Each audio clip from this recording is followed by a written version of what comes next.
एक ऐसी दुनिया जहाँ टाइम आगे नहीं पीछे चलता है, एक ऐसी दुनिया जहाँ सपनों के अंदर सपने मिलते हैं। ये दुनिया किसी आम इंसान की नहीं, ये दुनिया है क्रिस्टोफर नोलन की। आज के टाइम में नोलन सिर्फ एक डायरेक्टर नहीं है, वो खुद एक जॉनरा बन चुके हैं। लेकिन 7 साल का एक बच्चा जो अपने पापा के सुपर 8 कैमरा से खिलौने शूट करता था, वो आज एक हॉलीवुड का सबसे बड़ा डायरेक्टर कैसे बन गया? Christopher Edward Nolan. इनका जन्म 30 जुलाई 1970 को लंदन में हुआ था। इनके फादर ब्रिटिश एड एग्जीक्यूटिव थे और माँ एक अमेरिकन टीचर थी, इसलिए नोलन के पास आज भी ड्यूअल सिटीजनशिप है और उन्होंने अपना बचपन लंदन और यूएस के बीच बिताया।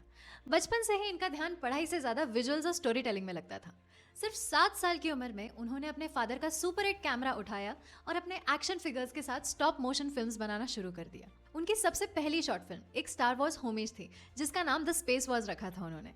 इसमें उन्होंने अपने छोटे भाई जॉनथन नोलन को कास्ट किया था और मिट्टी, आटे और टॉयलेट रोल से प्रैक्टिकल सेट बनाए थे। लेकिन सबसे इंटरेस्टिंग बात उनकी एजुकेशन है।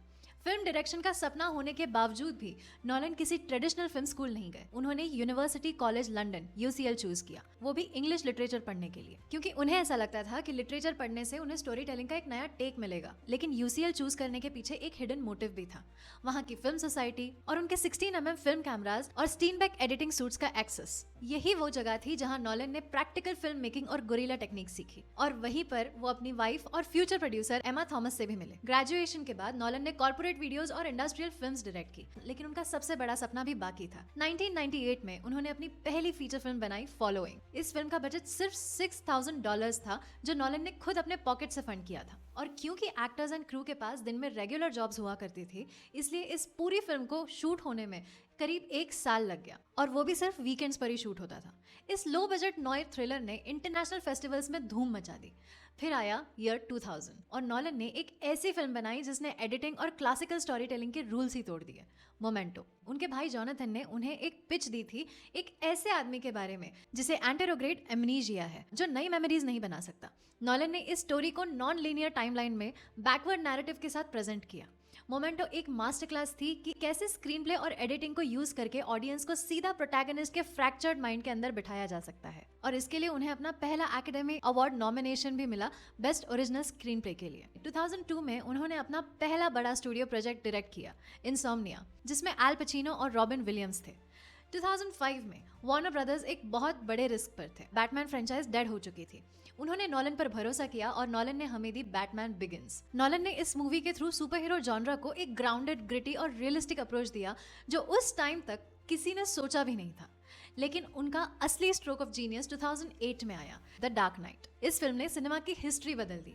ये पहली सुपर हीरो मूवी थी जिसने बॉक्स ऑफिस पर $1 बिलियन का मार्क क्रॉस किया। लार्ज फॉर्मेट प्रोजेक्शन को मेन स्ट्रीम सिनेमा में लाने का क्रेडिट नोलन को ही जाता है। द डार्क नाइट की ओपनिंग बैंक रॉबरी सीन को जब लोगों ने 70mm IMAX पर देखा, तो एस्पेक्ट रेशियो का वो एक शिफ्ट विसरल एक्सपीरियंस बन गया। हीथ लेजर की लेजेंडरी एक्टिंग और नोलन की मेटिकुलस डायरेक्शन दोनों मिलकर एक कल्चरल फेनोमेना बन गई। बैटमैन ट्रिलॉजी के साथ साथ नोलन अपनी ओरिजिनल आइडियाज पर भी काम कर रहे थे। 2010 में आई इंसेप्शन, एक ऐसी स्क्रिप्ट जिस पर वो पिछले 10 साल से काम कर रहे थे। उन्होंने ड्रीम्स के एब्स्ट्रैक्ट कंसेप्ट को एक स्ट्रक्चर्ड हाइस्ट मूवी में कन्वर्ट कर दिया था। उसके बाद इंटरस्टेलर जो 2014 में और डंकर्क जो 2017 में रिलीज हुई, इन मूवीज में उनका सिनेमा वर्ल्ड में स्टेटस और बढ़ा दिया। नोलन की फिल्म्स में 2 चीजें हमेशा कांस्टेंट होती है, टाइम को एक फिजिकल मैनिपुलेटेबल डिमेंशन की तरह ट्रीट करना और सीजीआई के बदले प्रैक्टिकल इफेक्ट्स चुनना। चाहे रियल एयरप्लेन को बिल्डिंग में क्रैश करवाना हो या जीरो ग्रेविटी कॉरिडोर्स बनाने हो, नोलन हमेशा tactile real world film making पर विश्वास रखते हैं। वो ग्रीन स्क्रीन से नफरत करते हैं क्योंकि उन्हें लगता है कि इससे एक्टर्स की परफॉर्मेंस और ऑडियंस के इमर्शन पर फर्क पड़ता है, एंड आई टोटली एग्री। लेकिन रिस्क हमेशा सक्सेस नहीं लाती। 2020 में कोविड पैंडेमिक पीक पर था, जब सभी थिएटर्स बंद हो चुके थे या स्ट्रगल कर रहे थे। नोलन ने जिद की कि उन्हें उनकी साईफाई थ्रिलर टेनेट थिएटर्स में ही रिलीज करनी है। उनका मकसद था सिनेमा हॉल्स को फाइनेंशियल रूइन से बचाना।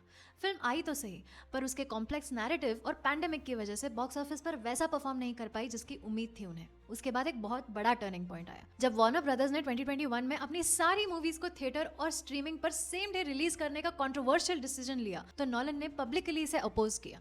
करीब 20 साल तक वार्नर ब्रदर्स के साथ एक्सक्लूसिवली काम करने के बाद नोलन ने स्टूडियो छोड़ दिया। ये उनके करियर का सबसे बड़ा पर्सनल और प्रोफेशनल रिस्क था। उन्हें नया घर मिला यूनिवर्सल पिक्चर्स में, और वहां उन्होंने बनाई ओपेनहाइमर जो 2023 में रिलीज हुई थी। एक 3 घंटे लंबी R-rated हिस्टोरिकल बायोपिक जो आधी ब्लैक एंड व्हाइट IMAX पर फिल्म हुई थी। ऑन पेपर ये एक मैसिव कमर्शियल रिस्क था, लेकिन रिजल्ट्स, फिल्म ने नियरली $1 बिलियन का बिजनेस किया। और सबसे बड़ी बात, सालों के स्नब्स के बाद नोलन को फाइनली बेस्ट डायरेक्टर और बेस्ट पिक्चर का ऑस्कर मिला। और अब आते हैं प्रेजेंट में 2026। ओपेनहाइमर की मैसिव सक्सेस के बाद नोलन वापस लौट आए हैं एक ऐसी फिल्म के साथ जो उनके स्केल को एक नए लेवल पर ले जाती है, दी ओडिसी। यूनिवर्सल पिक्चर्स के साथ उनकी इस लेटेस्ट एपिक में मैट डेमन किंग ओडिसियस का रोल प्ले कर रहे हैं, जो ट्रोजन वॉर के बाद अपने घर लौटने का स्ट्रगल कर रहे हैं। यह फिल्म नोलन के करियर की सबसे एक्सपेंसिव फिल्म मानी जाती है क्योंकि इसका बजट है अराउंड $250 मिलियन। एक ऐसी ग्रीक एपिक जो नोलन के प्रैक्टिकल लेंस और ब्रेथ टेकिंग स्केल पर देखना सच में एक इवेंट फिल्म मेकिंग एक्सपीरियंस है। सिर्फ $6,000 की black and white indie film से लेकर तो $250 मिलियन की आईमैक्स ग्रीक एपिक तक, क्रिस्टोफर नोलन की जर्नी प्रूव करती है कि अगर आप अपने विजन पर टिके रहे और मीडियम की रिस्पेक्ट करे तो हमेशा ऑडियंस आपको रिवॉर्ड करेगी। नोलन मॉडर्न सिनेमा के वो फिल्म मेकर है जो मैसिव ब्लॉकबस्टर स्केल को प्रोफाउंड क्लासिकल थीम्स के साथ ब्लेंड करते हैं। आपको नोलन की कौन सी फिल्म सबसे ज्यादा ब्रिलियंट लगती है? Let me know in the comments below. मिलते हैं नेक्स्ट वीडियो में, टिल देन बाय।